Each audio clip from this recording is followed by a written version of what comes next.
নিজের মতো করে বাঁচতে শিখো। কারো কাছে তুমি নগণ্য, কারো কাছে তুমি জঘন্য, আবার কারো কাছে তার সবটাই তুমি। সত্যিটা কি জানো?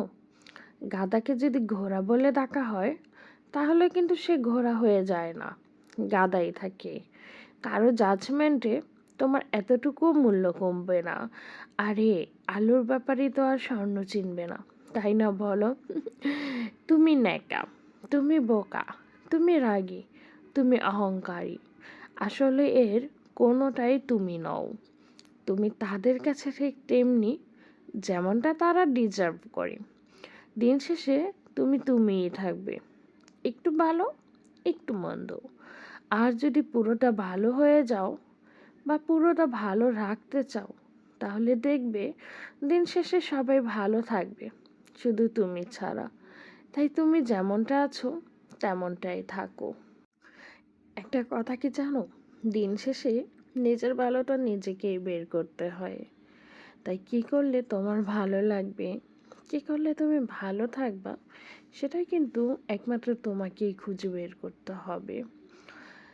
আশেপাশে অনেক মানুষই থাকবে তোমার সেই ভালো থাকা, সুখ, আনন্দগুলোকে নষ্ট করার জন্য। কিন্তু কারো কথায় কোনো পাত্তা না দিয়ে তুমি দেখবা তুমি কিভাবে কোনটাতে ভালো লাগে সেটাই করো। আসসালামু আলাইকুম, আমি খাদিজা আক্তার শাওন বলছি ঢাকা থেকে। আশা করি যে যেখানে আছেন আলহামদুলিল্লাহ সবাই ভালো আছেন এবং সুস্থ আছেন।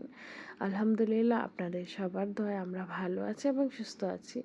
আর আজকে ব্লগটা শুরু করেছি একটু রান্নাবান্না করি এবং কিছু কথা দিয়ে। তো কথাগুলো আমার ভালো লাগছে, সেই জন্য আমি শেয়ার করলাম। তো যাই হোক, সব রকমের সবজিগুলো কেটে নিয়েছি, আর পেঁয়াজ, বাটার, গরম মশলা একটু ভেজে নিয়েছিলাম।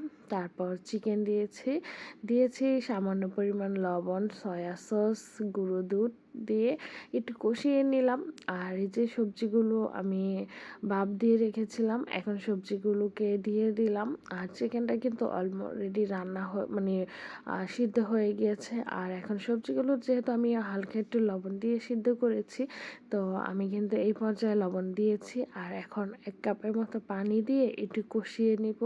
আচ্ছা, এইরকমভাবে সবজি রান্না করলে কে কে পছন্দ করেন আমাকে একটু কমেন্ট করে জানাবেন তো।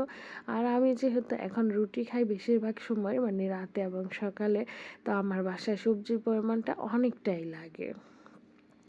তো এই যে কিছু বরবটি আর হচ্ছিল গিয়া পেঁয়াজ পাতা আমি আগে থেকেই ভাপ দিয়ে উঠিয়ে রেখেছি, কারণ বাকি সবজিগুলো রান্না হতে তো একটু সময় বেশি লাগে, আর এটা যেহেতু একটু কম সময় লাগে, তো এটার কালারটা নষ্ট হয়ে যাবে, সেজন্য আমি পরবর্তীতে দিয়ে দিলাম। আগে ভাপ দিয়ে উঠিয়ে রেখেছি।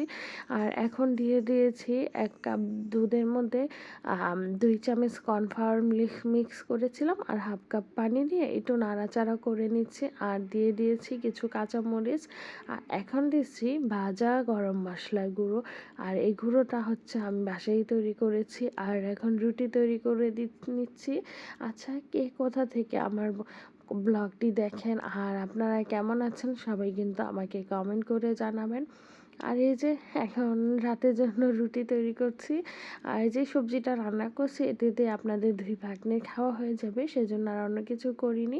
আচ্ছা, রুটিগুলো বেলে নিচ্ছি। আর আপনাদেরকে একটা কথা বলে দিই, যদি আমার ভিডিওটি ভালো লাগে লাইক, কমেন্ট আর শেয়ার করে দিবেন। আর এখন এই যে খেতে খেতে বিদায় নিচ্ছি। আল্লাহ হাফিজ।